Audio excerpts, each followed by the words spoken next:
ফলের রাজা আম। আম চাষ সম্প্রসারণে উন্নত জাতের বংশবিস্তার জরুরি। দুইভাবে আমের বংশবিস্তার করা যায়। একটি হলো বীজ থেকে চারা তৈরি করে এবং অপরটি কলম কেটে চারা উৎপাদন করে। বীজ থেকে উৎপাদিত চারায় মাতৃগুণ অনেকাংশে বজায় থাকে না।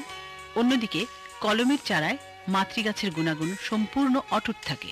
তাই বীজ থেকে তৈরি চারার পরিবর্তে কলমের তৈরি চারার দিকেই ফল চাষীদের আগ্রহ বেশি। আম চাষে ইদানিং জনপ্রিয় কলম হল ক্ল্যাফট গ্রাফটিং। ক্ল্যাফট গ্রাফটিং এর জন্য প্রথমেই দরকার একটি উন্নত জাতের মাতৃগাছ।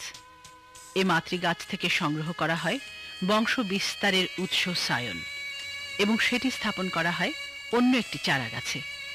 এই চারা গাছকে বলে রুট স্টক। রুট স্টক হয় বীজ থেকে।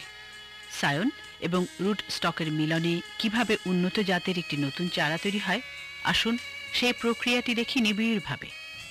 ভালো ফল পেতে গেলে ভালো জাতেরও প্রয়োজন আছে। এইটা একটা জাত গোপালভোগ। আমি এই গাছ থেকে সায়ন কালেকশন করব।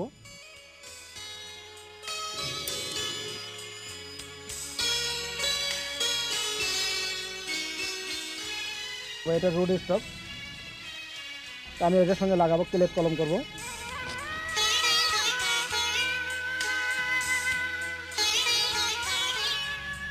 এবার ঢোকানোর পরে যে কোনো এক সাইড সায়ন যদি কোনো সময় একটু মোটা হয় তাহলে এক সাইড কেটে দিতে হবে। তো আমার এই সায়নটা মিল হয়ে গেছে, আমি এইটা এখানে সেট করব। এখন আমি এখানে একটা কভার দেব, কেননা অনেক সময় বৃষ্টি হলে যদি জয়েন্টে পানি ঢোকে তাহলে সায়নটা হবে না, নষ্ট হয়ে যাবে।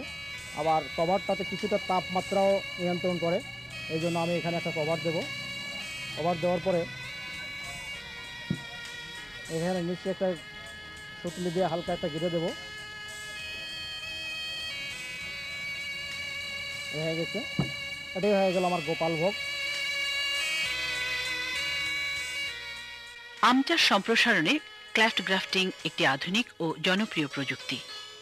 এই প্রযুক্তি বা কৌশল ব্যবহার করে আপনি আপনার নার্সারি শিল্পকে যেমন উন্নত ও লাকসই করতে পারেন, ঠিক তেমনি পারেন ফলের রাজা আমের চাষ সম্প্রসারণে নিজেকে অংশীদার করতে, অন্যদের উৎসাহিত করতে।